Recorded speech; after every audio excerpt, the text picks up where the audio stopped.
Hello my dear students, कैसे हैं आप सब। आई होप आप सब बहुत अच्छे होंगे। सो आज की इस वीडियो में हम सीखने वाले हैं ज्योमेट्री का एक टॉपिक जिसको ट्रायंगल बोलते हैं। और ट्रायंगल में हम ट्रायंगल की डेफिनेशंस, टाइप्स, ट्रायंगल के टाइप कितने होते हैं और उनके क्या थ्योरम्स हैं और उन थ्योरम्स की हेल्प से हम क्वेश्चंस को कैसे सॉल्व करेंगे, अ, वो भी हम देखेंगे। थ्योरम्स पढ़ेंगे, उसके बाद हम उसी से रिलेटेड कुछ क्वेश्चंस को भी सॉल्व करेंगे ताकि आपका डाउट क्लियर हो सके कि थ्योरम्स का हम यूज किस तरीके से करेंगे और क्वेश्चंस को हम कैसे सॉल्व करेंगे। सो स्टार्ट करते हैं वीडियो। सबसे पहले ट्रायंगल की definition. So, what is the definition of triangle? That is, a triangle is a simple closed figure bounded by three line segments. So, a triangle एक closed figure होता है। closed figure आपको पता होगा, ऐसा figure जैसे कि this is the closed figure, this one is also a closed figure, and this one is also is a closed figure. So, triangle is a closed figure bounded by three line segments. अब अगर आपको line segments नहीं पता है तो मैं आपको एक बार ब्रीफली बता देता हूँ लाइन सेगमेंट्स।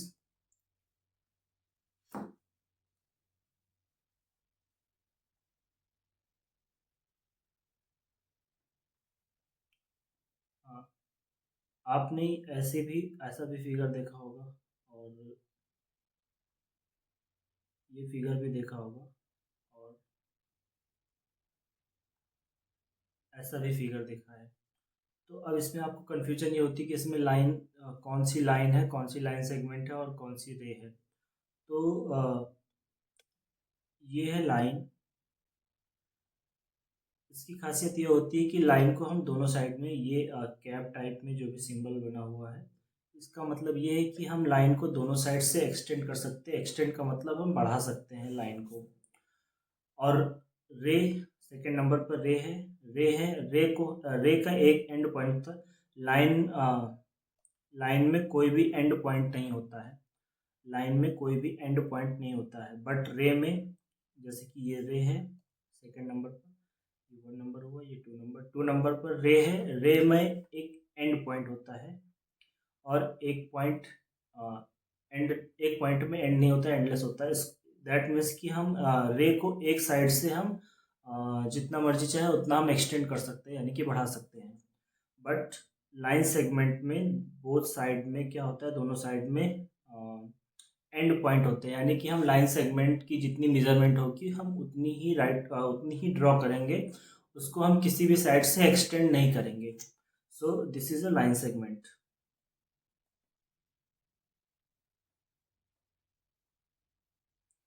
आई होप आपको लाइन, रे और लाइन सेगमेंट में डिफरेंस पता चल गया होगा और ये भी पता चल गया होगा कि ये होते क्या हैं। सो अब डेफिनेशन पर वापस आ जाते हैं। Definition is a triangle is a simple closed figure. वैसे तो पहले तो ट्रायंगल एक क्लोज्ड फिगर होता है, यानी किसी भी साइड से ऊपर नहीं होता है। बाउंडेड, घिरा हुआ होता है by three line segments. Three line segment से घिरा हुआ होता है, बाउंडेड होता है यार। अब हम कोई भी थ्री लाइंस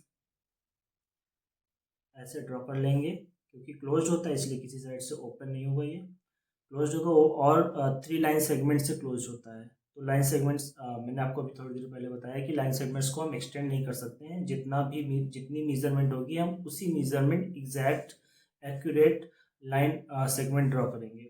तो this is example of triangle. Triangle is a simple closed figure bounded by three line segments. यहाँ हम थ्री लाइन सेगमेंट से 1 2 3 थ्री लाइन सेगमेंट की हेल्प से मैंने एक क्लोज्ड फिगर बनाया जिसको हम ट्रायंगल बोलते हैं। तो ट्रायंगल का शेप कुछ इस टाइप का होता है।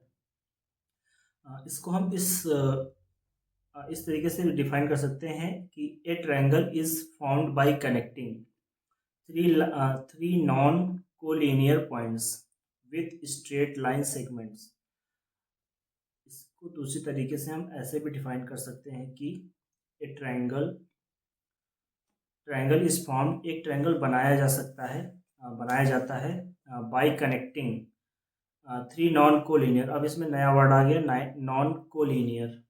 इसके पहले आपको कोलिनियर पता होना चाहिए। कोलिनियर मतलब ऐसे पॉइंट्स जो एक सीधी लाइन में हों, उन सारे पॉइंट्स को हम कोलिनियर पॉइंट्स बोलते हैं। बट इसमें बोला गया नॉन कोलिनियर पॉइंट्स, मतलब ऐसे पॉइंट्स आपको लेने हैं जो कि एक लाइन में ना हो। इन को नॉन कोलिनियर पॉइंट्स को हम जब मैच करेंगे, कनेक्ट करेंगे, तो हमें जो शेप मिलेगा, और यहाँ पर क्योंकि मैंने बिना स्केल की हेल्प से किया है तो ये लाइन थोड़ी सी टेढ़ी मेढ़ी आपको दिख रही है। तो अगर हम स्केल की हेल्प से करेंगे, क्योंकि हमें लाइन बनानी है, स्ट्रेट लाइन बनानी है, तो यहाँ पर हमने 3 नॉन कोलिनियर पॉइंट्स लिए थे, 1 2 3। इनको हमने कनेक्ट किया स्ट्रेट लाइन सेगमेंट की हेल्प से। तो जो फिगर हमें बनकर मिला वो उसको बोलेंगे हम triangle. This is triangle. So हम ट्रायंगल को इस तरीके से भी डिफाइन कर सकते हैं कि triangle is found by connecting 3 non collinear points with straight line segments. So I hope आपको ट्रायंगल की डेफिनेशन क्लियर हो चुकी होगी। चाहे तो आप ये भी राइट कर सकते हैं, या किसी कोई आपसे पूछे तो, या फिर आप ये भी बता सकते हैं। अब triangle is represented by this symbol. जैसे कि आपको ट्रायंगल का नेम राइट करना हो तो आप शॉर्ट में हर जगह आप ट्रायंगल नहीं राइट कर सकते, तो आप उसके लिए सिंबल यूज कर सकते हैं, एक छोटा सा ट्रायंगल। अब ट्रायंगल में एलिमेंट होते हैं कुछ, वो कौन कौन से होते हैं ये देखते हैं। हम एक एग्जांपल के तौर पर ये कि ट्रायंगल लेते हैं, इसका नेम राइट कर लेते हैं ए बी सी। तो ये जो आप देख रहे हैं कि ए हमने यहीं पर क्यों राइट किया, क्योंकि यहाँ पर इसको बोलते हैं वर्टेक्स।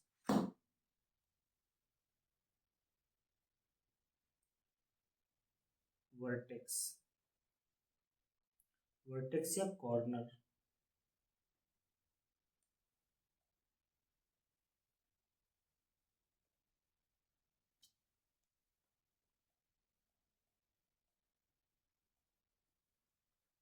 सो ये भी वर्टेक्स है, ये भी वर्टेक्स हुआ। उसके बाद ये क्या है, ये है लाइन या फिर side. This one is side. And जब दो साइड किसी वर्टेक्स पर या किसी पॉइंट पर मीट करती हैं तो उनके बीच में एक एंगल फॉर्म होता है। So this is angle. So elements, यही ट्रायंगल के एलिमेंट्स होते हैं। तो कितना एलिमेंट्स ऑफ ट्रायंगल कौन कौन से होते हैं, दैट इज वर्टेक्स। और कितने वर्टेक्स हैं ट्रायंगल के अंदर, A B C. Vertex A, vertex B and C, vertex C. इनको हम कॉर्नर भी बोल सकते हैं। अब आते हैं एंगल। एंगल कौन कौन से, angle A, angle B and angle C. Angle का नेम हम सिंगल कैपिटल लेटर का यूज करके भी राइट कर सकते हैं, और या फिर एंगल का नेम हम 3 कैपिटल लेटर्स का यूज करके भी राइट कर सकते हैं। याद रहे कि एंगल्स का नेम स्मॉल लेटर का यूज नहीं करना है, 3 स्मॉल लेटर का यूज नहीं करना है। तो जैसे कि अगर हमें एंगल का नेम 3 कैपिटल लेटर का यूज करके राइट करना हो तो कैसे करेंगे। तो जैसे मुझे एंगल ए का नेम राइट करना है, वो भी 3 लेटर्स का यूज करके। तो हम स्टार्ट करेंगे बी, एंगल बी ए सी। यानी कि हम इस एंगल को फॉर्म करने में कौन सी दो लाइन सेगमेंट की हेल्प मिली, that is B A and A C. B A and A C. और जिस पॉइंट पर जिस वर्टेक्स पर एंगल फॉर्म होगा उसको हमेशा मिडिल में रखना होता है। तो इस तरीके से हम एंगल का नेम 3 लेटर्स का यूज करके राइट कर सकते हैं। इसको हम उल्टा भी बोल सकते हैं, angle C A B. So angle का नेम भी राइट करना मैंने बता दिया आपको, इम्पोर्टेंट है ये भी। अब उसके बाद आता है साइड। साइड कौन कौन से हैं, ए बी, ये ए बी, फिर B C and that is A C या सी ए सी। सो ये कुछ ट्रायंगल के एलिमेंट्स में इम्पॉर्टेंट है, बहुत ही इम्पॉर्टेंट है, तो आप इनको ध्यान से पढ़िएगा। और आप नोट डाउन कर लीजिएगा ताकि फ्यूचर में आपके काम भी आ सके ये। आप कभी भी भूलेंगे तो आप वहाँ से देख लेंगे, तो हेल्पफुल रहेगा आपके लिए, तो इसलिए नोट करते जाइए। अब हम आगे बढ़ते हैं। आगे है क्लासिफिकेशन ऑफ ट्रायंगल्स। अब ट्रायंगल्स के कितने टाइप होते हैं वो जानेंगे। सो बेसिकली ट्रायंगल्स को हम 6 टाइप में कन्वर्ट करते हैं, यानी कि उसके 6 टाइप होते हैं ट्रायंगल के। ट्रायंगल को हम 2 तरीके से क्लासीफाई कर सकते हैं। एक है ये on the basis of angle, क्योंकि ट्रायंगल में एंगल के बेसिस पर, अगर हम एंगल की बात करेंगे तो ट्रायंगल 3 टाइप के होते हैं, मेन 3 होते हैं, कभी कभी 4 भी हम आपको बताएंगे। और on the basis of side, अगर हम साइड की बात करें तब भी एंगल 3 टाइप के होते हैं, सॉरी ट्रायंगल 3 टाइप के होते हैं। तो अब हम पहले बात करेंगे कि on the basis of angles. So angle के बेसिस पर सबसे पहला एंगल कौन सा है, that is acute angle triangle. अब अगर आपने एंगल्स नहीं पढ़े हैं तो आपको एंगल आना चाहिए। एक्यूट एंगल क्या होता है, एक्यूट एंगल ट्रायंगल जानने से पहले आपको एक्यूट एंगल पता होना चाहिए कि एक्यूट एंगल क्या होता है। एक्यूट एंगल एक्चुअल में ऐसा एंगल जिसकी मेजरमेंट मोर देन 0 डिग्री, यहाँ पे एक्यूट राइट कर लेते हैं, एक्यूट एंगल। एक्यूट एंगल क्या होता है, ऐसा एंगल जिसकी मेजरमेंट 0 डिग्री से 0 डिग्री से ज़्यादा हो और 90 डिग्री से कम हो, मतलब 0 डिग्री से ज़्यादा और 90 डिग्री से कम, ऐसे एंगल को हम एक्यूट एंगल बोलते हैं। जैसे कि हम अगर बोलें 10 डिग्री का कोई एंगल बना हुआ है तो उसका नाम क्या होगा, उसका नाम होगा एक्यूट एंगल। 89 डिग्री का कोई भी एंगल है तो उसका नाम क्या होगा, एक्यूट एंगल। 70 डिग्री का कोई भी एंगल है तो उसका नाम एक्यूट एंगल होगा। तो एक्यूट एंगल ट्रायंगल पे आ जाते हैं। एक्यूट एंगल ट्रायंगल क्या होता है, इसका मीनिंग ये कि ऐसा कोई भी ट्रायंगल जिसके सारे एंगल, ये वाला भी, ये वाला भी, ये वाला भी एक्यूट हो, यानी कि 90 से कम हो और 0 से ज़्यादा हो, 90 डिग्री से कम हो और 0 डिग्री से ज़्यादा हो, एक्यूट एंगल कहता है, एक्यूट एंगल हो। कहने का मतलब ये सारे 3 एंगल्स होते हैं और तीनों तीनों एंगल्स क्या होने चाहिए, एक्यूट होने चाहिए।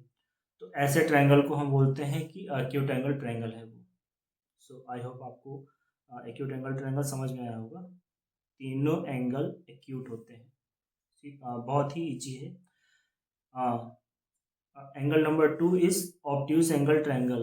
अब मैं आपको ऑब्ट्यूज एंगल बता देता हूँ सबसे पहले क्या है। तो ऑब्ट्यूज एंगल क्या होता है, ऑब्ट्यूज एंगल, ऑब्ट्यूज एंगल क्या होता है, 90 डिग्री से greater than 90 degree and less than 180 degree, यानी कि ऐसा एंगल जिसकी मेजरमेंट 90 डिग्री से ज़्यादा हो, 90 डिग्री से कितना भी ज़्यादा हो सकता है, लेकिन 180 डिग्री से कम हो, यानी कि 90 डिग्री और 180 डिग्री के बीच में हो इसकी मेजरमेंट, ऐसे एंगल को हम ऑब्ट्यूज एंगल बोलते हैं।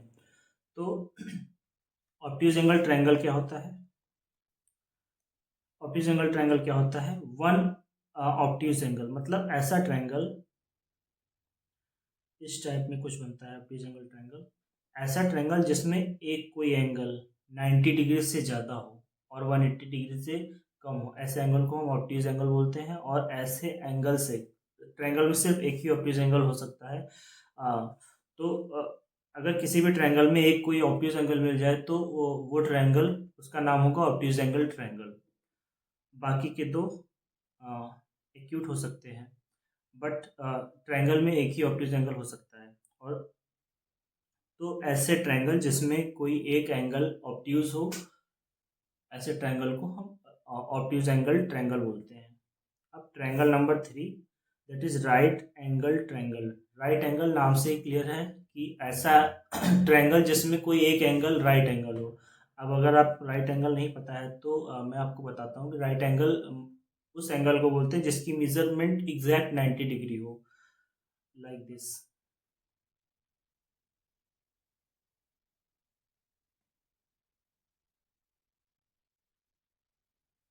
This is right angle triangle, इसकी मेजरमेंट 90 डिग्री है।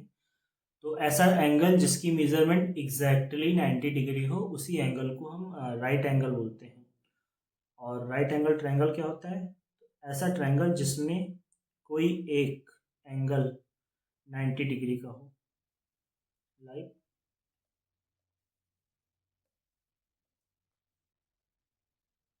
ये राइट एंगल ट्रायंगल ऐसे होता है, तो इसमें ये वाला एंगल 90 डिग्री होगा,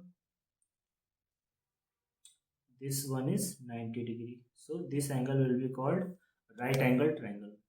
अब हम नेक्स्ट ट्रायंगल के टाइप में जाते हैं, that is equi angular triangle, यानी कि ऑल इक्वल एक्यूट एंगल, ऐसा ट्रायंगल जिसके सारे के सारे एंगल एक्यूट एंगल हो, लाइक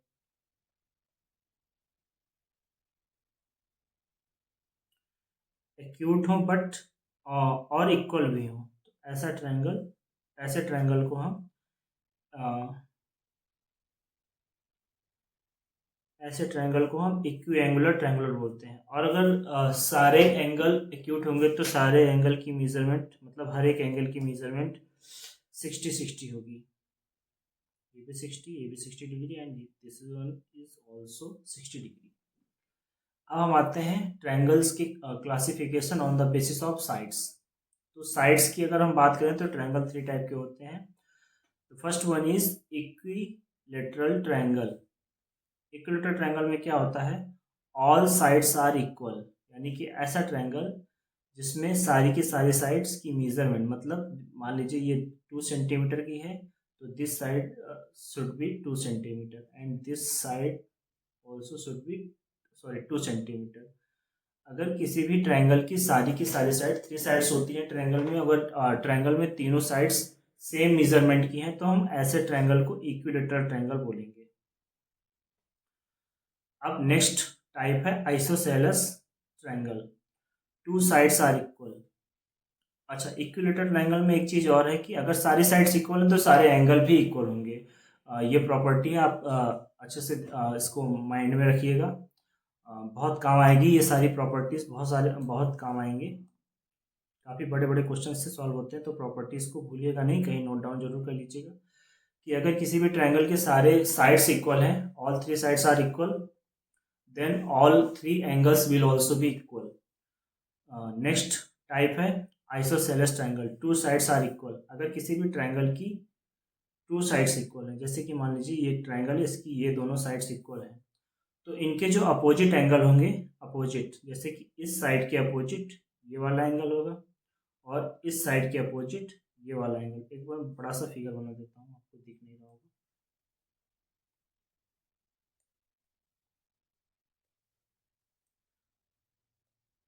जैसे कि ये ट्रायंगल है और इसकी कोई 2 साइड, मान लीजिए ये वाली साइड, ये वाली साइड इस साइड के इक्वल है, तो ऐसे ऐसा ट्रायंगल जिसमें 2 साइड इक्वल हो, तो इस ट्रायंगल को आइसोसेलेस ट्रायंगल बोलेंगे, आइसोसेलेस आइसोसेलेस ट्रायंगल। और अब आगे ये है कि अगर कोई भी आइसोसेलेस ट्रायंगल होता है तो बेस वाले एंगल्स भी आपस में इक्वल होते हैं, मतलब अगर ये 60 डिग्री है या 70 है या 80 है, कुछ भी है, तो this one is also 60 same, जो भी ये वाला होगा वही उतनी ही मेजरमेंट का, उतनी ही डिग्री का ये एंगल भी होगा। अब मैंने आपको कहा बेस एंगल मतलब कि उस साइड से बने हुए एंगल जो इक्वल नहीं है, उस साइड से बने हुए एंगल जो इक्वल नहीं है, यानी कि ये वाली साइड इक्वल नहीं थी, या फिर आप सिंपल वे में ये कह सकते हैं कि जो इक्वल इक्वल साइड्स हैं, जैसे कि ये वाली साइड और ये वाली साइड इक्वल थी, ये वाली और ये वाली, this one and this one, ये दोनों साइड्स इक्वल थी, तो इनके अपोजिट एंगल, इस साइड के अपोजिट में ये एंगल बन रहा है और इस वाली साइड के अपोजिट में ये वाला एंगल बन रहा है, तो ये दोनों एंगल भी आपस में इक्वल होंगे। ऐसा सिर्फ आइसोसेलेस ट्रायंगल में होता है कि अगर किसी भी ट्रायंगल के 2 साइड्स इक्वल हैं तो उसको तो आइसोसेलेस ट्रायंगल बोलेंगे, पहली बात ये। दूसरी बात ये कि अगर 2 साइड्स इक्वल हैं तो उनके अपोजिट जो एंगल होंगे वो भी आपस में इक्वल होंगे, ये आइसोसेलेस ट्रायंगल की प्रॉपर्टी है। बढ़ते हैं नेक्स्ट प्रॉपर्टी पे, नेक्स्ट टाइप पे। The last one is scalene triangle. No sides are equal. Scalene triangle वो होता है जिसमें कोई भी साइड इक्वल नहीं होती है। कोई, अगर मान लीजिए 2 सेंटीमीटर है, ये 3 सेंटीमीटर है, और ये 5 सेंटीमीटर है, 6 सेंटीमीटर है, तो ऐसे ट्रायंगल को हम बोलेंगे दिस इज स्केलेन ट्रायंगल। ऐसा ट्रायंगल जिसकी कोई भी साइड आपस में इक्वल नहीं होती, सबकी हर एक साइड की 3 साइड होती है और हर तीनों साइड्स की मेजरमेंट डिफरेंट डिफरेंट होती है, अलग अलग होती है, तो ऐसे ट्रायंगल को हम स्केलेन ट्रायंगल बोलते हैं। सो ये सारी थी classification of triangle. I hope आपको समझ में आया होगा। अब हम आगे बढ़ते हैं नेक्स्ट स्लाइड में। The angle sum property, most important property. वैसे तो सारी प्रॉपर्टीज इंपॉर्टेंट है, बस this one property is actually most important, that because this property is used in many questions to solve। इस प्रॉपर्टी को कई सारे क्वेश्चंस को सॉल्व करने के लिए यूज की जाती है, इसलिए ध्यान से आप देखिएगा। Angle sum property of A triangle क्या होती है? Total measurement of 3 angles of a triangle is 180 degree. कोई भी ट्रायंगल हो,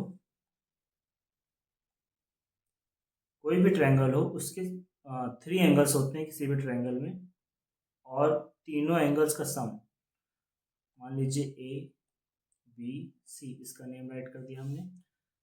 angle A plus angle B, sum means add. किसी भी ट्रायंगल के सारे एंगल का सम, यानी कि all 3 angles will be sum equals to 180 degree. सारे के सारे तीनों एंगल का सम कितना होगा?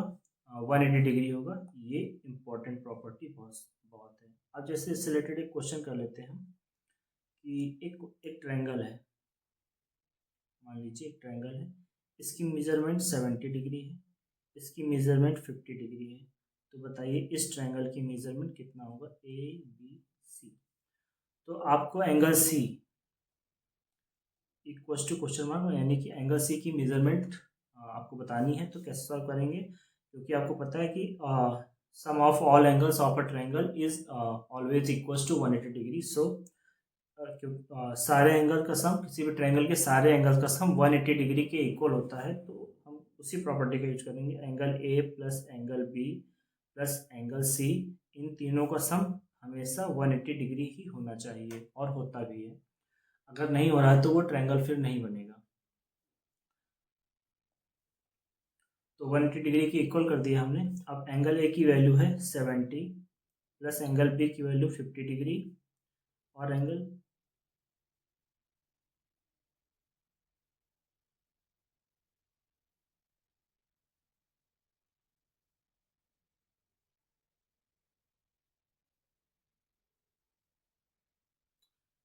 सी की वैल्यू, सॉरी, 70 50 और angle C equals to 180 degree. तो यहाँ से एंगल सी की वैल्यू हम फाइंड आउट कर लेंगे, इन दोनों को ऐड करेंगे, 120 degree equals to 180 degree. Angle C equals to 180, 120 को हम ट्रांसपोज करेंगे other side of the equal, that will be, क्योंकि लेफ्ट साइड में ऐड हो रहा है, तो ये राइट साइड में जाएगा, तो ये सब्ट्रैक्ट हो जाएगा। So the value of angle C is 60 degree. Angle C की वैल्यू कितनी आ गई? यानी कि ये वाला एंगल 60 डिग्री आ जाएगा। अब अगर हमें आपको आपको अपना आंसर चेक करना है, तो हम इसको, इस वाले एंगल को, इस वाले एंगल को और इस वाले एंगल को, तीनों को हम ऐड करेंगे, तो इनका ऐड 180 डिग्री ही आना चाहिए। तो ऐड करके चेक कर लेते हैं एक बार। 7 5 12 12 6 18। तो आप देख रहे हैं कि यहाँ पर मेजरमेंट 180 डिग्री के ही इक्वल आ गया, तो यानी कि हमारा सोल्यूशन करेक्ट है। आप ऐसे चेक कर सकते हैं। अब बढ़ते हैं, कुछ इंपॉर्टेंट क्वेश्चंस कर लेते हैं इसी प्रॉपर्टी से।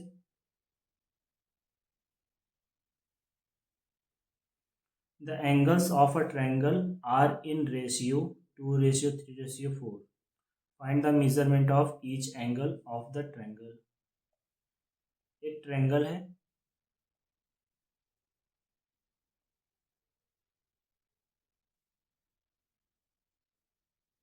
एक ट्रायंगल है एबीसी, एक ट्रायंगल है, उसके सारे एंगल्स का रेशियो 2:3:4 है। तो राइट करेंगे,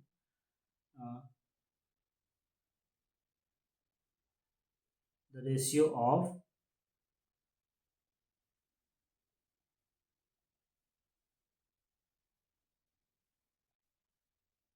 all angles of triangle equals to 2:3:4। यहाँ से हम लेट कर लेंगे, let the angle of triangle equals to. आपने रेशियो का चैप्टर पढ़ा होगा कि हम रेशियो का साइन रिमूव करेंगे तो यहाँ पर हम सेम वेरिएबल से मल्टीप्लाई कर देंगे एंड 4x, सेम वेरिएबल यानी कि x से मल्टीप्लाई कर देंगे। x से मल्टीप्लाई हमने क्यों किया? क्योंकि रेशियो हमेशा स्टैंडर्ड फॉर्म में होता है, सिंपलेस्ट फॉर्म में होता है, और जो भी रेशियो का ओरिजिनल वैल्यू होता है वो रेशियो में जो भी नंबर्स गिवन होते हैं उनका कोई इक्विवेलेंट नंबर ही आता है। इसलिए और इक्विवेलेंट नंबर फाइंड आउट करने के लिए आपने छोटी क्लासेस में पढ़ा हुआ है कि हम सेम नंबर से किसी भी फ्रैक्शन को या फिर इक्विवेलेंट रेशियो फाइंड आउट करने के लिए हम सेम नंबर से हर एक टर्म में मल्टीप्लाई करते हैं। तो अब हमें ये नहीं पता है कि किस नंबर से मल्टीप्लाई होगा, इसलिए हमने एक वेरिएबल फाइंड आउट मान लिया है कि हम लेट कर लेते हैं कि x से मल्टीप्लाई करेंगे। अब आपको पता है since sum of all angles of triangle is equals to 180 degree, क्योंकि हमें पता है कि सारे एंगल का सम, ट्रायंगल के सारे एंगल का सम 180 डिग्री के इक्वल होता है। इसलिए so 2x angle number 1 plus angle number 2 3x and angle number 4 that is 4x equals to 180 degree.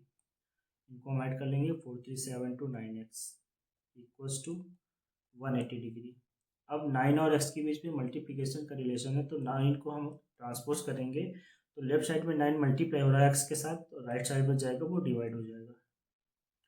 9 2 18, the value of x equals to 20 degree. So अब हम x की वैल्यू एंगल्स की measurements में put कर देंगे। So the first angle, first angle equals to 2x, 2 into x की value 20 degree यानी कि 40 डिग्री एंगल आ गया। Second angle equals to 3x यानी कि 3 इंटू 20, एक्स की वैल्यू 20, 23 जा 60। Third angle equals to that is 4x means 4 into 20 that is 80। So 40, 60 and 80 degree, these are the measurements of this triangle। So I hope आपको ये question समझ में आया होगा। अब हम बढ़ते हैं नेक्स्ट क्वेश्चन की तरफ। Next question is a triangle has two equal angles. एक ट्रायंगल में दो इक्वल एंगल्स हैं, each of which is equals to twice of the remaining third angle. अब आपको मैंने अभी बताया था कि ऐसा ट्रायंगल जिसमें दो एंगल इक्वल होते हैं, अगर दो एंगल इक्वल होंगे तो उसकी दो साइड होंगी इक्वल होंगी, तो और जिस ट्रायंगल की दो साइड्स इक्वल होती है उस ट्रायंगल को क्या बोलते हैं? उसको बोलते हैं आइसोसेलेस। तो आइसोसेलेस यहाँ पर ट्रायंगल बनेगा।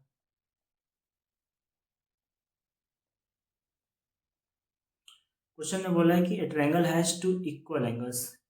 कोई भी दो एक ट्रायंगल है यानी कि ये ट्रायंगल, इसकी दो एंगल्स इक्वल हैं, ईच ऑफ जिसमें से प्रत्येक is equals to twice, twice मतलब होता है दो गुना, टू इंटू दो गुना the remaining third angle, remaining third angle.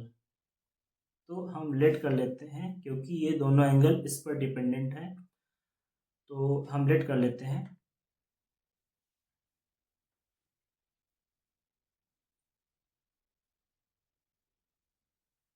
Angle A,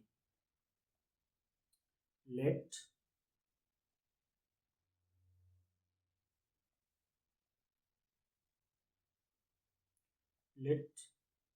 angle A equals to x degree.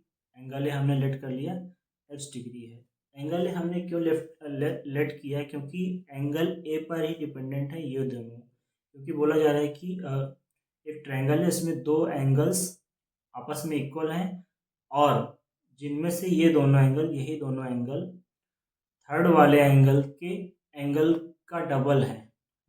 तो अगर जब तक हमें ये नहीं पता चलेगा तब तक हम सी और बी नहीं फाइंड आउट कर पाएंगे। तो अगर एंगल ए है तो angle B equals to angle C, क्योंकि दो एंगल्स इक्वल थे, तो angle B equals to angle C. और ये किसके इक्वल है हो रहे, सॉरी ये डबल थे, डबल मतलब ट्वाइस, सॉरी ट्वाइस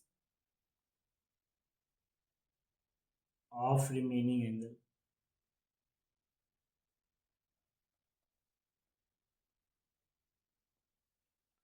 यानी कि एंगल बी की वैल्यू जो होगी वो एंगल सी की भी वैल्यू होगी, और एंगल बी और सी की वैल्यू किसके ट्वाइस होगी, ट्वाइस मतलब दो गुना, डबल। तो दो गुना ये हुआ, और रिमेनिंग एंगल हमने क्या लेट किया था, एक्स।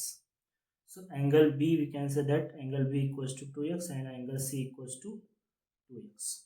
अब हमें थ्री एंगल्स पता चल गए हैं। क्वेश्चन ने बोला था कि दो एंगल्स आपस में इक्वल हैं, this one and this one, और थर्ड एंगल जो भी होगा उसका डबल होंगे वही दोनों angle, each angles will be double of the third angle.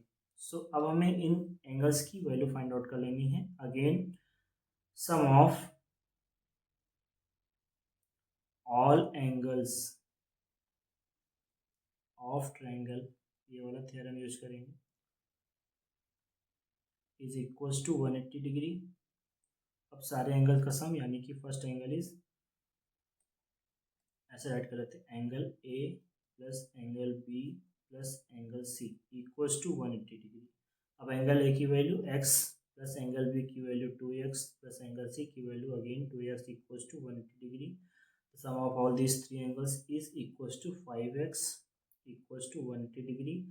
The value of x equals to 180 degree upon 5, because 5 is multiplied by x। तो 5 को अगर हम ट्रांसपोज करेंगे इक्वल के अनदर साइड तो वो डिवाइड हो जाएगा। इसको सॉल्व करेंगे, 5 3 ज़ा 15 और 3 5 6 ज़ा, तो so the value of x equals to 36 degree. अब हम 36 की वैल्यू, सॉरी x की वैल्यू हम जो भी एंगल्स हमारे थे, यानी कि angle A, angle B and angle C, इनमें पुट कर देंगे हम, तो हमें ए बी सी की वैल्यू फाइंड आउट हो जाएगी। So the angle A equals to that is x, यानी कि एंगल ए कितना आ गया 36, एक्स की वैल्यू 36 थी, this angle will be 36 degree. Angle B equals to 2x equals to 36 into 2, यानी कि 72 degree. Angle C will be 2x again, 2 into 36 equals to 72 degree. So ये हमने तीनों एंगल की मेजरमेंट फाइंड आउट कर ली है। आई होप आपको ये सारे क्वेश्चन भी समझ में आए होंगे। अब हम बढ़ते हैं नेक्स्ट क्वेश्चन, नेक्स्ट थ्योरम की तरफ, that is exterior angle. Exterior angle कैसे फॉर्म होता है पहले ये जान लेते हैं। एक ट्रायंगल ले लेते हैं, ये हमने एक ट्रायंगल ले लिया। डेफिनेशन है N exterior angle of a triangle is form. किसी भी ट्रायंगल का जो एक्सटीरियर एंगल होता है वो किस तरीके से बनता है, when A side of a triangle is produced. कोई भी साइड, मान लीजिए ए है, बी है, सी, हम बीसी साइड को प्रोड्यूस करते हैं, सी बीसी साइड को प्रोड्यूस करते हैं। प्रोड्यूस मतलब बढ़ाना, कम करना। ये हमने बीसी साइड को बढ़ा दिया, तो इसमें ये जो एंगल बना इसी को बोलते हैं एक्सटीरियर एंगल। अब आपके माइंड में आ रहा होगा सर हमने इसी साइड को क्यों बढ़ाया। अब देखिए एंगल्स को हम जो एक्सटीरियर एंगल हैं उनको बनाने के लिए हम जो ट्रायंगल की साइड्स हैं उनको हम क्लॉकवाइज या एंटी क्लॉकवाइज दोनों हम प्रोड्यूस कर सकते हैं। अब आपको मैं दोनों तरीके बताऊंगा ताकि आपके मन में कोई कंफ्यूजन न रहे। अब जैसे मैंने बीसी को एक्सटेंड किया, तो अब हम एसी को एक्सटेंड करेंगे। इस साइड में।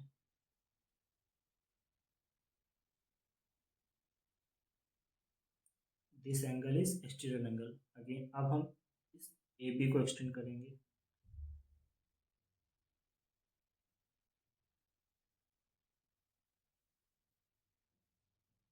इस तरीके से this angle and this angle is will be called exterior angle.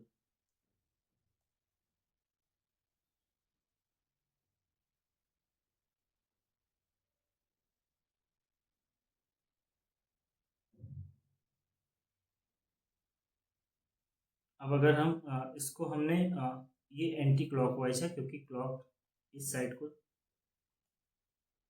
Anti clockwise का मतलब होता है क्लॉक की जिस साइड में क्लॉक चलती है, घड़ी चलती है, उसकी अपोजिट डायरेक्शन। तो हमने इस ट्रायंगल के जो एक्सटीरियर एंगल थे उसको अपोजिट डायरेक्शन में हमने उसकी अपोजिट डायरेक्शन में हमने एक्सटीरियर एंगल फॉर्म किए हैं। अब हम इसको क्लॉकवाइज डायरेक्शन में एंगल फॉर्म कर लेते हैं ताकि आपको कोई कंफ्यूजन न रहे। ये ए है, बी है और ये सी है, तो हम ए सी को एक्सटेंड कर लेते हैं।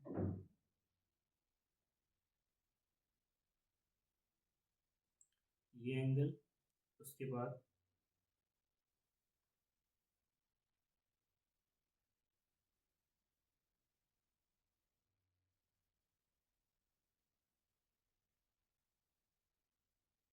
ए बी को एक्सटेंड करेंगे।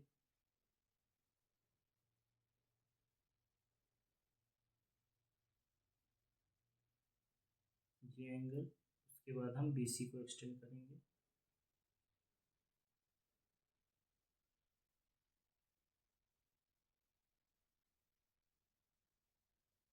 दैट इज ये वाला एंगल। तो अब देख पा रहे हैं ये हम इस डायरेक्शन में यानी कि क्लॉकवाइज हम ऐसे भी एक्सटेंड कर सकते हैं। किसी भी एक्सटेंड एंगल फाइंड आउट करने के लिए किसी भी साइड को हम ऐसे भी फॉर्म कर सकते हैं, मतलब एक्सटेंड कर सकते हैं एक्सटेंड एंगल फाइंड आउट करने के लिए। और इस तरीके से भी कर सकते हैं, उसमें कोई मिस्टेक नहीं होगी। बट आपको याद रखना है कि सारी साइड्स हम क्लॉकवाइज एक्सटेंड कर रहे हैं या एंटी क्लॉकवाइज एक्सटेंड कर रहे हैं। तो ये तो तरीका हुआ कि हम एक्सटीरियर एंगल कैसे फॉर्म करेंगे, ये उसका मेथड था। अब इसका कुछ इंपॉर्टेंट थ्योरम है वो जान लेते हैं। एक्सटीरियर एंगल थ्योरम क्या होता है? The measure of any exterior angle of a triangle is equals to the sum of measure of its interior opposite angle. सबसे पहले एक ट्रायंगल ले लेते हैं, इसमें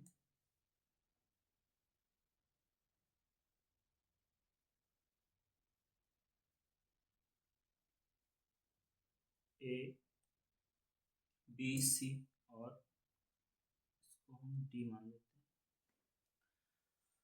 तो थ्योरम ये कहता है कि measure of any exterior angle मतलब एंगल डी बी ए, इस एंगल की measurement, measure of any exterior angle, ये एक्सटीरियर एंगल था, तो इसकी measurement of a triangle is equals, equal का साइन लगा लिया, to the sum of measurement of its interior opposite angle. इसके अपोजिट एक ये एंगल बनेगा और एक ये एंगल बनेगा। तो ये एक्सटीरियर एंगल था, एक्सटीरियर एंगल किसके इक्वल होता है? अपोजिट इंटीरियर एंगल के। अपोजिट इंटीरियर एंगल कौन है? ए है, plus opposite interior angle C है। So this will be the formula, this will be the theorem. अब अगर आपको interior opposite angle find out करने में प्रॉब्लम हो रही है तो उसका भी सोल्यूशन ये है कि आप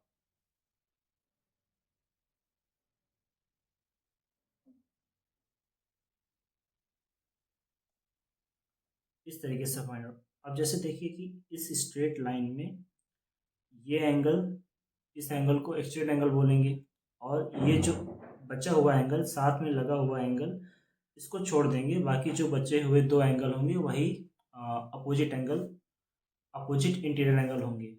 तो ये फाइंड आउट करना बहुत ही ईजी है, टफ नहीं है। तो किसी भी ट्रायंगल का जो एक्सटीरियर एंगल होता है दैट इज ये वाला एंगल वो अपने अपोजिट दो इंटीरियर एंगल के सम के इक्वल होता है, that is A and B. अब नेम कुछ भी हो सकता है ट्रायंगल के। सो आई होप आपको थ्योरम भी समझ में आया होगा। अब हम आगे बढ़ते हैं नेक्स्ट, कुछ क्वेश्चन कर लेते हैं हम, इम्पोर्टेंट क्वेश्चन, ताकि आपको थ्योरम अच्छे से समझ में आ जाए। तो यहाँ पर एक अपोजिट एंगल गिवन है, इसका नेम राइट कर लेते हैं एस। तो हमें x की वैल्यू फाइंड आउट करनी, सॉरी फाइंड r की वैल्यू फाइंड आउट करनी है। तो r की वैल्यू फाइंड आउट करने के लिए हमें x की वैल्यू फाइंड आउट करनी पड़ेगी। तो थ्योरम यूज करेंगे, दैट इज थ्योरम ये है कि किसी भी ट्रायंगल का अपोजिट एंगल अपने, सॉरी किसी भी ट्रायंगल का एक्सटीरियर एंगल अपने अपोजिट टू एंगल्स के, अपने अपोजिट इंटीरियर एंगल्स के इक्वल होता है। तो यानी कि एंगल एस क्यू पी ये किसके इक्वल होगा, अपने अपोजिट एंगल, यानी कि angle P plus angle R, इन दोनों एंगल के सम के इक्वल होगा ये वाला एक्सटीरियर एंगल। सो अब एस क्यू पी यानी कि ये वाला एंगल कितना है, दैट इज 130 डिग्री, और एंगल पी की वैल्यू 5x प्लस सॉरी -2 और plus degree, plus angle R की value that is 4x plus 15 degree. इसको हम सॉल्व करेंगे तो 5x -2 ब्रैकेट ओपन करेंगे plus 4x plus 15 equals to 130 degree. Solve करेंगे वेरिएबल्स को वेरिएबल यानी कि लाइक टर्म्स को हम आपस में सॉल्व करेंगे, 5 4 9x, और नॉन वेरिएबल्स को आपस में, दैट इज -2 और 15, -2 और 15 को हम सॉल्व करेंगे तो प्लस का 13 आएगा। ये मैंने आपको इंटीजर वाले चैप्टर में, इंटीजर वाले वीडियो में बहुत अच्छे से समझाया हुआ है। अगर आपने नहीं देखा है तो अभी तक, तो आप इंटीजर वाले वीडियो में जा करके अपना ये डाउट क्लियर कर सकते हैं। 9x इक्वल्स टू, हम इसको सॉल्व करेंगे तो 13 इस साइड में आएगा तो सब्ट्रैक्ट हो जाएगा। 9x equals to 117, x equals to 117 upon 9 that is 13। So the value of x equals to 13। अब हमसे पूछा गया था कि एंगल r की वैल्यू फाइंड आउट करो, तो angle r equals to 4x plus 15। So angle r equals to 4x की वैल्यू दैट इज 13 प्लस 15, 13 4 जा 52 प्लस 50, तो ये आ जाएगा 67 degree. So the measurement of angle r equals to 67 degree. So I hope आपको ये क्वेश्चन समझ में आया होगा। अब हम बढ़ते हैं नेक्स्ट क्वेश्चन की तरफ। फाइंड x, x की वैल्यू फाइंड आउट करनी है, सिर्फ x की वैल्यू फाइंड आउट करनी है। तो हम देखेंगे, आप यहाँ पर देख रहे हैं कि सिंबल बना हुआ है ये वाला और ये वाला। इसका मतलब ये होगा कि ये वाली लाइन, ये वाली साइड और ये वाली साइड पैरेलल हैं दोनों, और इसको ये ट्रांसवर्जर कट कर रही है। तो आपको पढ़ाया गया होगा, या फिर नहीं पढ़ाया गया तो मैं आपको बताता हूँ। जब दो पैरेलल लाइंस को एक ट्रांसवर्जर कट करती है तो वहाँ पर कुछ एंगल इस टाइप से फॉर्म होते हैं, opposite angle. Opposite angle form होते हैं, इनको बोलते हैं अल्टरनेट इंटीरियर एंगल। तो अल्टरनेट एंगल आपस में इक्वल होते हैं, तो this angle will also be equals to ये, क्योंकि ये वाला एंगल और ये वाला एंगल इक्वल होगा आपस में। क्यों इक्वल होगा, क्योंकि एक ये साइड है और ये की साइड इसको एक ट्रांसवर्जर कट कर रही है। तो इसमें जो ये वाले एंगल फॉर्म होते हैं इस टाइप में, इनको अल्टरनेट इंटीरियर एंगल बोलते हैं, और ये आपस में इक्वल होते हैं। सो the measurement of this angle will B 5x। अब आप देख पा रहे हैं कि अगर हम इतना एंगल हाइड कर दें, इतना फिगर हाइड कर दें, तो आप देख पा रहे हैं कि ये वाला एक्सटीरियर एंगल इस ट्रायंगल का एक्सटीरियर एंगल ये है, और ये अपने अपोजिट एंगल के सम के इक्वल होगा। यही थ्योरम हमने अभी पढ़ा था। तो interior angle 5x plus 4x, इन दोनों का सम किसके इक्वल होगा, exterior angle, that is 72 degree. तो 5 4 9x इक्वल्स टू 72 डिग्री। यहाँ से x की वैल्यू फाइंड आउट करेंगे तो 72 अपॉन 9 दैट इज 8। बहुत ईजी क्वेश्चन था। आई होप आपको समझ में आया होगा। अगर आपको कोई डाउट होता तो नीचे कमेंट सेक्शन में आप कमेंट जरूर कीजिएगा, मैं आपका डाउट क्लियर करूँगा। अब बढ़ते हैं नेक्स्ट प्रॉपर्टी में। क्या प्रॉपर्टी है? Property of length of side of triangle. Triangle की जो लेंथ, साइड्स की लेंथ होती है, उसकी क्या प्रॉपर्टीज होती हैं? तो number one property is the sum of length of any two sides of triangle is greater than the length of third side.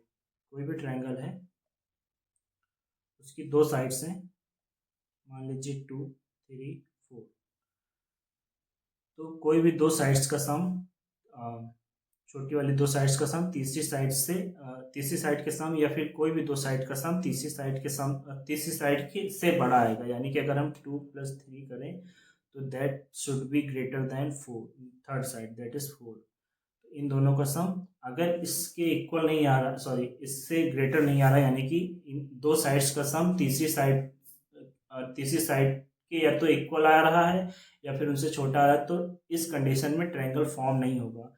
हमेशा बड़ा आना चाहिए। यानी कि कोई भी दो साइड लें और उनको सम करें, ऐड करें, तो उन दोनों का जो ऐड आएगा यानी कि सम आएगा, वो तीसरी वाली साइड से बड़ा आना चाहिए। ना इक्वल आना चाहिए ना छोटा आना चाहिए। अगर इक्वल और छोटा आ जाएगा तो ऐसी कंडीशन में ट्रायंगल फॉर्म नहीं होता है। बड़ा आएगा तभी ट्रायंगल फॉर्म होता है। यानी कि 2 और 3, 2 और 3 का सम, जो तीसरी साइड है दैट इज 4, उससे बड़ा आना चाहिए। 3 to 5 इज, और आपको पता है 5 इज ग्रेटर देन 4, तो यहाँ पर ट्रायंगल फॉर्म होगा। अगर आ जाता है कि मान लीजिए कोई ट्रायंगल है, इसकी मेजरमेंट हम ये कर लेते हैं। मान लीजिए इसकी मेजरमेंट हम कर लेते हैं 1 और ये 2। तो 1 + 2, इन दोनों का सम इस थर्ड वाली साइड से ग्रेटर होना चाहिए। बट 2, 1, 3 हो रहा है, तो ये ट्रायंगल फॉर्म नहीं होगा, दैट इज रॉन्ग। इस कंडीशन में ट्रायंगल फॉर्म नहीं होता है। और इक्वल आएगा तब भी ट्रायंगल फॉर्म नहीं होता है। अगर 4 आ रहा है तब भी ट्रायंगल फॉर्म नहीं होता है। सो ये आप याद रखिएगा, इम्पोर्टेंट थियरम है। Next theorem is the difference between two lengths of any two sides is smaller than the length of third side। इसी का अपोजिट है। कोई भी ट्रायंगल की कोई भी दो साइड है, उनका डिफरेंस थर्ड वाली साइड से 2, 3, 4, हमने अगेन दोबारा वही मेजरमेंट ले रही हैं। तो यानी कि कोई भी टू साइड्स का डिफरेंस, तो 2 और 3 का डिफरेंस 3 - 2 थर्ड वाले से यानी कि 4 से छोटा आना चाहिए। तो 1 छोटा आ रहा है, यानी कि 1 आ रहा है, 1 4 से छोटा होता है, स्मॉलर होता है, तो इस कंडीशन में ट्रायंगल फॉर्म होगा। अगर छोटा नहीं आ रहा तो ट्रायंगल फॉर्म नहीं होगा। ये कुछ थियरम्स हैं साइड के बेसिस पर। आई होप आपको समझ में आ गई होंगी। अब हम बढ़ते हैं इससे कुछ रिलेटेड क्वेश्चंस की तरफ। Determine whether a triangle can have sides with the given length. तो आपको बताना है कि क्या किसी ट्रायंगल में ये लेंथ्स हो सकती हैं या नहीं। मतलब कहने का मतलब है सिंपल सा कि इन लेंथ से हम ट्रायंगल फॉर्म कर सकते हैं या नहीं। तो चलिए देखते हैं। अभी हमने थ्योरम क्या पढ़ा? कोई भी दो साइड का सम तीसरी साइड यानी कि 8, तीसरी साइड 8 मान लीजिए, ग्रेटर होना चाहिए, बड़ा होना चाहिए। तो 6, 4, 10। तो आप देख पा रहे हैं कि दो साइड का सम, इन दो साइड्स का सम 10 तीसरी साइड से बड़ा आ रहा है, तो यानी कि इस कंडीशन में ट्रायंगल फॉर्म हो जाएगा।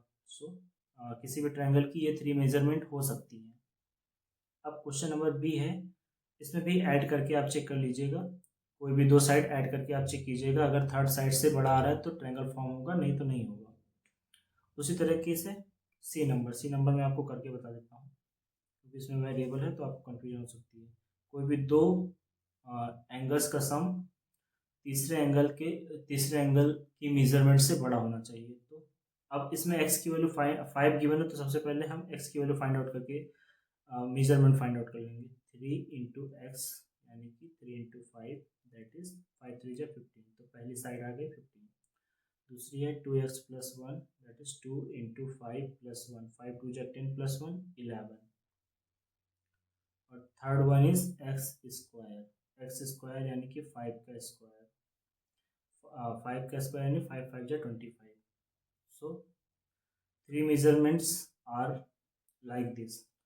अब हमें चेक करना है कि इनसे ट्रायंगल बनेगा या नहीं बनेगा। और कैसे चेक करेंगे? कोई भी दो साइड्स को हम ऐड करेंगे, उनका सम, उनका ऐड तीसरी वाली साइड से ज़्यादा होना चाहिए। तो 15 + 11 शुड बी ग्रेटर देन 25। तो इनको ऐड करेंगे तो इनका सम आएगा 26। तो आप देख रहे हैं कि यहाँ पर दो साइड्स का सम और तीसरी साइड से ज़्यादा आ रहा है, यानी कि इस कंडीशन में ट्रायंगल फॉर्म हो सकता है। अब हम नेक्स्ट कंडीशन पर फोकस करेंगे, नेक्स्ट प्रॉपर्टी पर, that is Pythagoras property. Pythagoras property हमेशा राइट एंगल ट्रायंगल में होती है और ये बहुत ही इंपॉर्टेंट प्रॉपर्टी है। इससे कई सारे क्वेश्चन भी इससे भी क्वेश्चन सॉल्व होते हैं, तो आप ध्यान से पढ़िएगा। So what is the property in a right angle triangle? अब क्वेश्चन ने बोला है, थ्योरम ने बोला है कि एक राइट एंगल ट्रायंगल, तो हम सबसे पहले एक राइट एंगल ट्रायंगल बना लेते हैं। In a right angle triangle the square of the hypotenuse. अब इसके पहले आपको ये पता होना चाहिए कि इसमें हाइपोटेनस कौन होता है। सबसे पहले राइट एंगल ट्रायंगल में this angle will B 90 degree. तो हाइपोटेनस कौन सी साइड होती है? तो आप हमेशा याद रखिएगा 90 डिग्री के जो अपोजिट एंगल होगा उसी को बोलेंगे हाइपोटेनस, यानी कि ये वाली side A B C, A C side, यानी कि ये वाली साइड हाइपोटेनस होगी।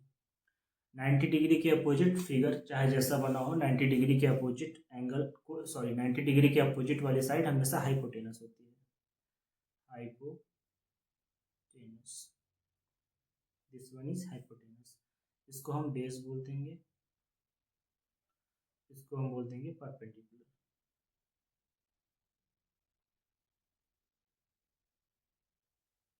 सो फॉर्मूला, सॉरी थ्योरम क्या है?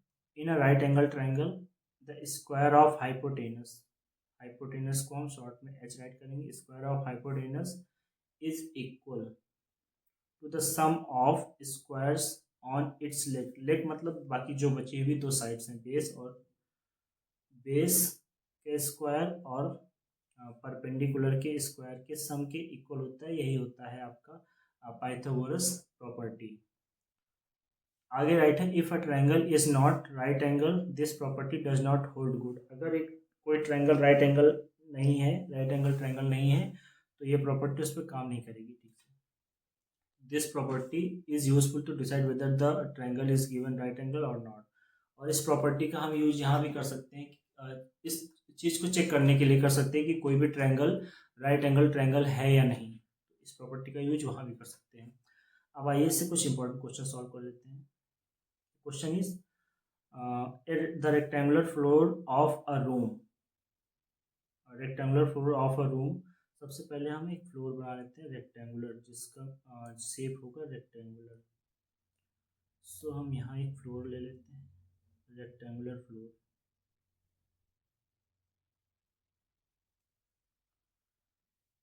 The rectangular floor of a room is 12 metre long. A B C D, इसमें हम लेंथ ए बी मान लेते हैं 12 मीटर, क्वेश्चन में गिवन है। रेक्टेंगल की प्रॉपर्टी होती है कि अपोजिट साइड्स और always equal and 5 metre wide. अगर बी सी 5 सेंटीमीटर है तो ए डी भी 5 सेंटीमीटर होगा, क्योंकि रेक्टेंगल में अपोजिट साइड्स इक्वल होती हैं। आपको ये बेसिक से प्रॉपर्टी पता होनी चाहिए। What is the length of diagonal? Diagonal क्या होता है? किसी भी रेक्टेंगल या स्क्वायर अपोजिट वर्टेक्स को मिलाने वाली साइड को डायगोनल बोलते हैं। तो अपोजिट वर्टेक्स यानी कि ए और सी अपोजिट वर्टेक्स,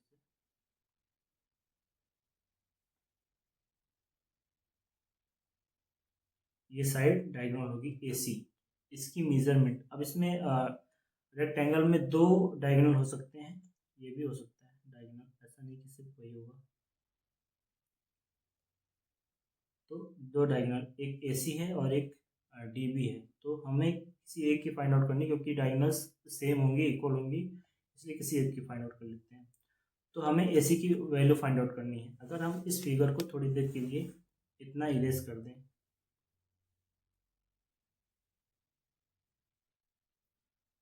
अगर हम इतना इरेज कर रहे हैं तो आप देख रहे हैं कि ये कौन सा ट्रायंगल फाइंड आउट हो गया, that is right angle triangle.